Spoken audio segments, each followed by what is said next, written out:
Hello everyone. Today we're going to talk about the use of taxonomy on your website. Now, understanding how taxonomy is used on your website will allow you to create engaging, dynamic content for your users. When organized and used properly, taxonomy is a powerful feature used to group your content with designated content types on your website. In this Taxonomy Foundations video, I will demonstrate the basics of how to use taxonomy and show you how to incorporate some best practices.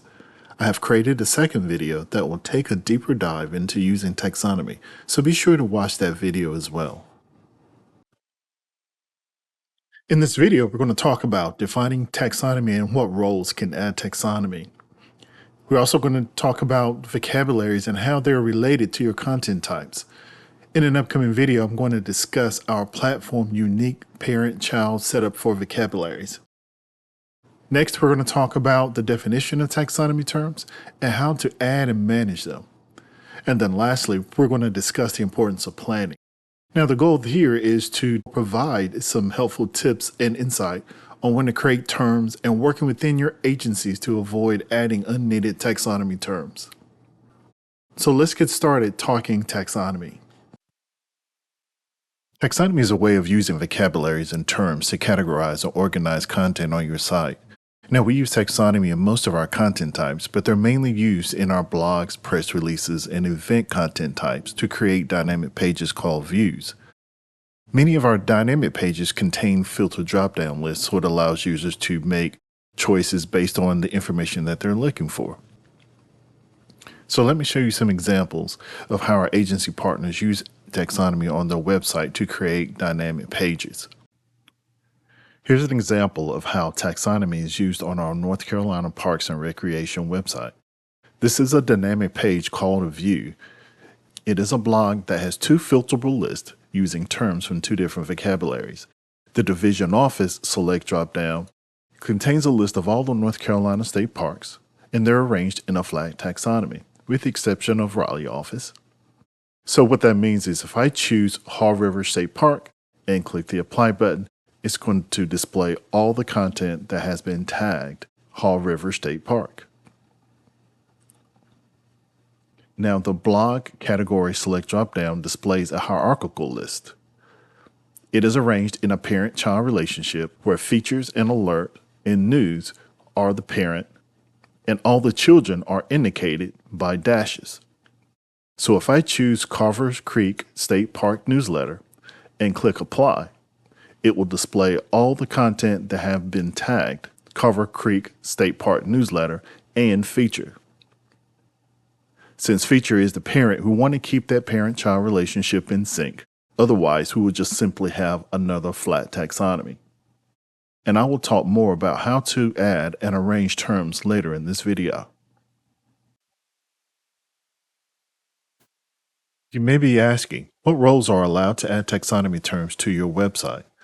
The only role with the permissions to add and manage taxonomy terms are website managers. The reason is so you can avoid having duplicative or similar terms on your website, which might cause confusion amongst your content creators when adding new content to your site. Keep in mind these terms are added so you can create dynamic content, so making each term distinct will be important. Our digital solutions team provides excellent instructor-led training classes to familiarize yourself with the platform and your role as a web manager. You will benefit greatly from taking the Digital Commons Basic Training and Website Manager training classes. The basic training class will talk about the different content types and discuss how our platform works overall.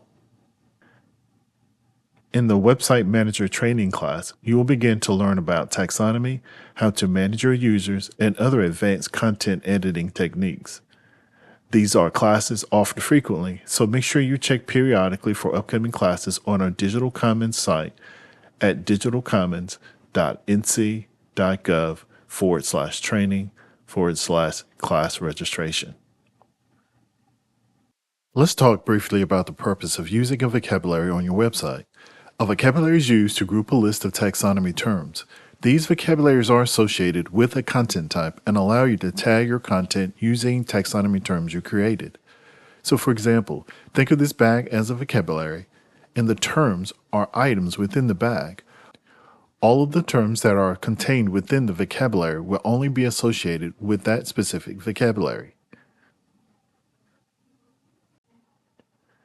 Now we're going to talk about where the vocabularies are located and how they are arranged on the taxonomy page. To access the vocabularies, make sure that you're logged in as a web manager. And under the administration bar, hover over Structure, then click Taxonomy. Now you're viewing all of the vocabularies that are available to you to add terms. The vocabularies are arranged in alphabetical order so you can locate them quickly.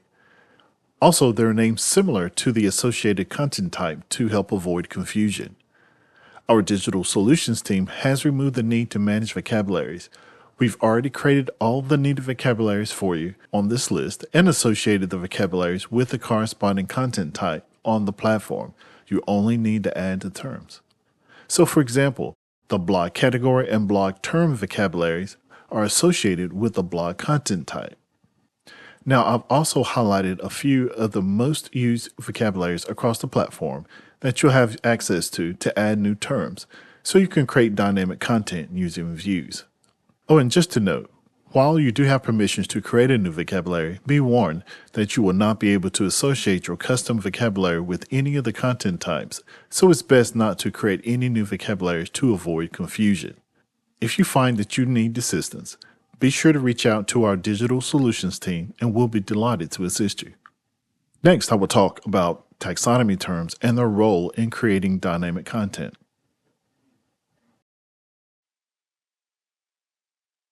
Now that we've discussed how vocabularies are used on your website, let's define taxonomy terms and how they are used.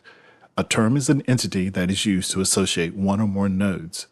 Within a vocabulary, you can add terms as either flat or as a hierarchy. A flat taxonomy is where all the terms are of equal weight and are independent of each other. 60 to 70% of your vocabularies can be arranged in this manner. There are a couple of advantages of using a flat taxonomy. First, it is easier to manage for website managers, especially when an agency has multiple website managers. Secondly, it is easier for your content creators to select the correct terms for each node, which minimizes the guesswork and mistakes. A hierarchical taxonomy is used when you have terms that are grouped together in a parent-child relationship. They are still set up vertically like a flat taxonomy, but they're arranged as subcategories to make it easier to read for content creators. For example, we have a list of terms and we want to create subcategories to make it easier to manage. In this example, fruits and meats are the parents and the indented terms are the children. Now let me show you how the taxonomy layouts appear inside a vocabulary on your site.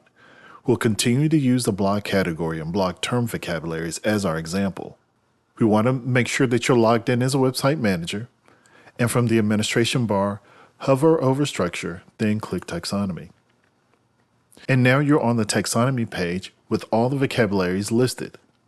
First, we're going to take a look at the blog category. Now on the right-hand side of the page, we want to click the gray List Terms button. And now we see all the terms that are listed in the blog category. This vocabulary is set up as a flat taxonomy. You can add additional terms as needed and arrange the order using the crosshairs. Now, this type of taxonomy is used most to include a broad range of information. The flat taxonomy is used mainly in the division office vocabulary, since many agencies separate their content by divisions or departments. Before we move on, I want to quickly show you how to add a term to the blog category. So near the top of the page, we're going to click the Add Term button. And in the name field, we're going to type our new term, and we're going to call this one Finance. And we're going to scroll to the bottom of the page, and we're going to click the Save and Go to List. And what this does, it takes us back to the list of terms for the blog category. And now you see the newly added finance term, and you can rearrange it however you choose. So now I'm going to go back to the main taxonomy page by clicking the taxonomy link in the breadcrumb. And now we're going to take a look at the blog terms vocabulary list. So on the right-hand side, we're going to click the gray List Term button once again. And now we see all the terms listed in the block terms vocabulary. We see the terms are set up in a parent-child relationship where we have fruits, meats, and veggies are parents, with each having children under them. You can add new terms as necessary and rearrange the order by using the crosshairs next to the term. So say for instance we want to move the fruits up to the top of the list. We'll use the crosshairs and we'll move the fruits up to the top of the list. And see how it included the children that were part of the fruits terms. And so now that we've made this change, you'll see that the fruits are now highlighted in yellow, and you see a small black asterisk next to the crosshair to indicate that a change has been made and that you'll need to save this to make sure it saves. So we'll click the Save button at the bottom. And now this is how your list will now be displayed. So one more thing before we leave. At the bottom, you see the Reset to Alphabetical. What this does, it rearranges your whole list alphabetically. So if you want to make it easier for your users to find the content more easy or be consistent, you can set your list to alphabetical. So what we'll do now is we'll click the Reset to Alphabetical button. It's going to confirm that we want to reset this list to alphabetical, and we'll click the Reset to Alphabetical button. And so what it's done, it is alphabetized all the terms in this list alphabetically. And what it also has done is alphabetize the children within the parents while still keeping the parent-child relationship.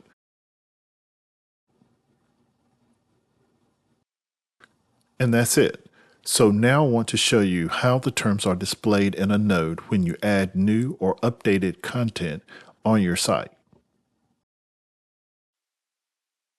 I want to provide some perspective on how the taxonomy terms from the block vocabularies are displayed within the block entry content type. This is to simply show you what your content creators see when they associate terms within the block entry node. On the left, we have the taxonomy vocabularies where website managers can add terms, and on the right, we have the block entry node where content creators can associate taxonomy terms to a node. On the left side of the page, let's click the blog category list terms link. Here you see how the terms are in a flat taxonomy are displayed vertically. Now on the right hand side of the page, when we scroll down to the bottom of the page,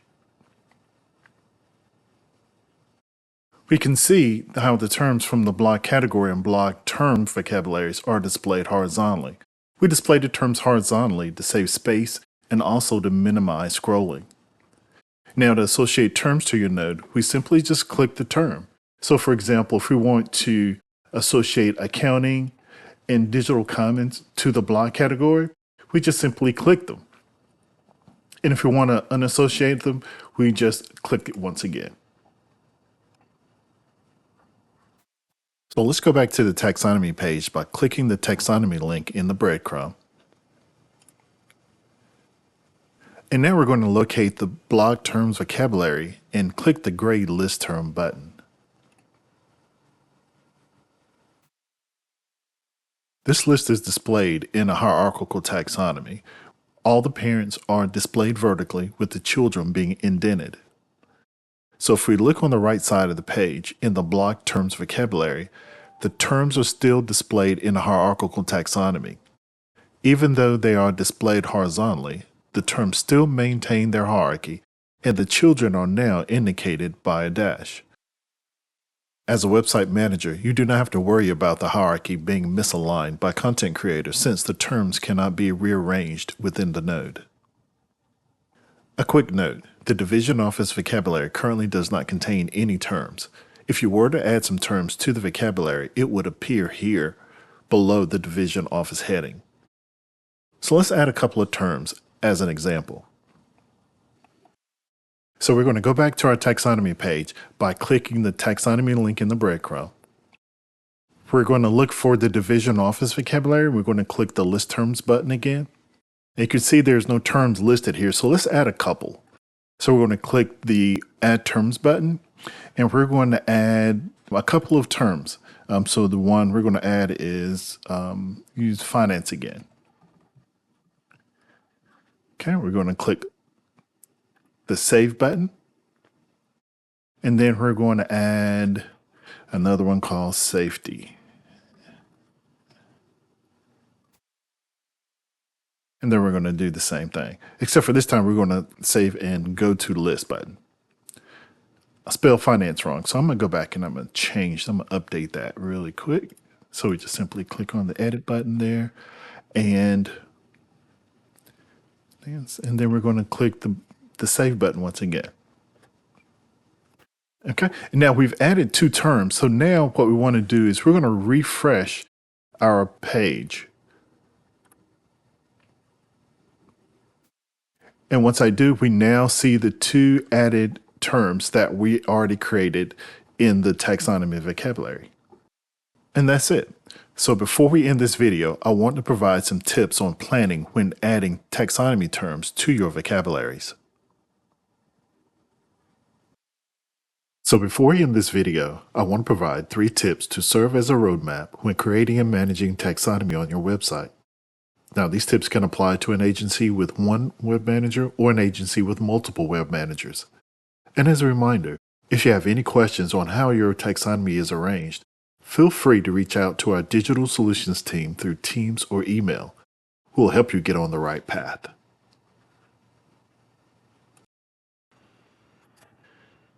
Tip number 1, think about the information you want to display on your page. Your PIO, manager, or other team members would have provided some insight on the information they want to include on the block or page. Now, as you think about applying the terms to your nodes and taxonomy vocabularies, keep these 2 things in mind. Review your current list of terms within your vocabulary. You may not need to add any additional terms at all. Also, as you consider adding terms, avoid terms that are very specific. For example, a taxonomy term named Species version 3.1-A or Agenda number 43 can only be used once because it is very specific. Instead, consider terms like species or agendas, as these terms can be used to cover a broader range of content. Keep in mind that you want to use taxonomy terms to create groups of content for your site, while making it easier for your content creators to associate terms to nodes. Tip number 2, meet once or twice with web managers or content creators within your agency to review your list of terms for each vocabulary. Review the vocabularies associated with each content type. So for example, for the blog content type, you would review the blog term and the blog category vocabularies. I recommend reviewing the vocabularies also associated with events, document, and press release content types, since they are most used creating views.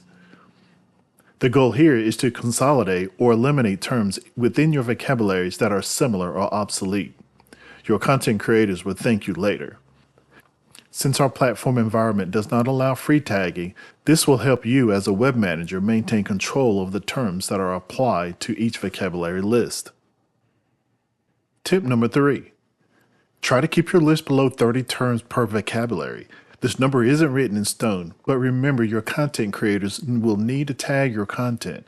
Keeping the term list small and using concise wording will avoid confusion and lost time with your content creators associating incorrect terms to a content node.